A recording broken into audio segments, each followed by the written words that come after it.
এখন তো সব সময় সারাদিন বৃষ্টিই হচ্ছে মোটামুটি, আমাদের এদিকে তো হচ্ছে। তা ও স্কুল থেকে বাড়ি আসার সময় আমাকে বলছে কী আনবে, তো আমি বলছি আমার জন্য মিয়ামোড় থেকে একটা পেস্ট্রি এনো। তা ও এনেছে। এই পেস্ট্রিটা আমি ওখানে গিয়ে প্রায় খাই, ভালো লাগে। আজকে যেন একটু ড্রাই লাগলো, কেন জানি না।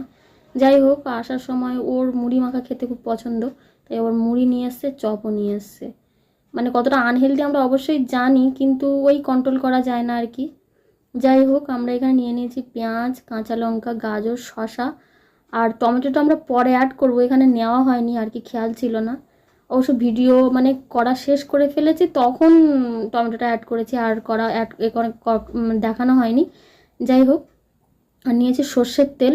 আর আমি এই চপগুলো বার করে নিচ্ছি এক এক করে। ওই চপগুলোকে দুটো চপ মেশাবো ওর সঙ্গে, আর দুটো চপ এমনি খাবো। তো আমি দেখো এই চপগুলো বের করে নিলাম। তারপরে ওই পেঁয়াজগুলোকে খুব সরু সরু কুচি কুচি করে কাটছে। আর এটা হলো চানাচুর, চানাচুর দিয়ে মাখবো আজকে। আর এই মুড়িটাও এই নিয়ে নিয়েছি আমরা। ও এক এক করে সব সুন্দর করে চপ করছে।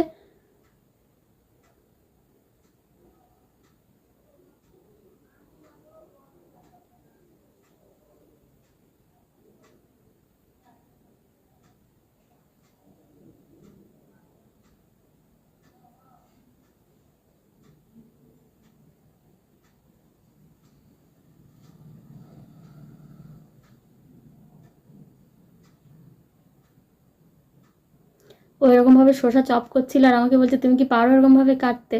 আমিও পারি, কিন্তু ওর অনেকটা স্কিল আছে আসলে। ও ছুরিতে বেশি ভালো কাটতে পারে, আমি আবার একটু বটি দিয়ে ভালো কাটতে পারি। যাই হোক, আমি একটু শেখার চেষ্টা করি আর কি। আমরা একটাই কাঁচা লঙ্কা দেবো, দুটো নেওয়া হয়েছে তো কী হয়েছে, আমরা একটাই দেবো।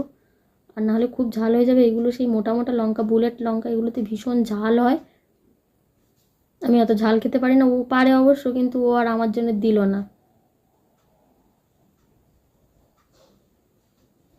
এবার ও চপগুলোকে সুন্দর করে ফাইন করে কেটে নেবে আর কি। চপগুলোকে ফাইনলি চপ করবে।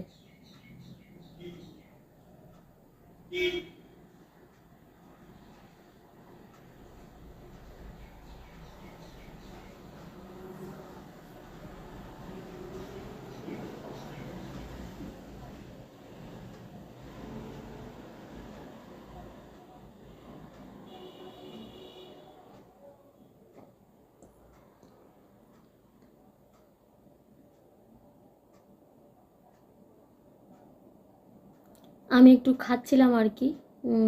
আলু চপ আমার মোটামুটি ভালো লাগে, কিন্তু এই চপগুলো অতটা টেস্টি ছিল না। ও নিজেও বলছিল যে আনাটা ফালতু হয়ে গেল। যাই হোক, সর্ষের তেল দিয়ে আমরা মেখে নিয়েছি, এখন আমরা দুজনে খাবো। Thanks for watching.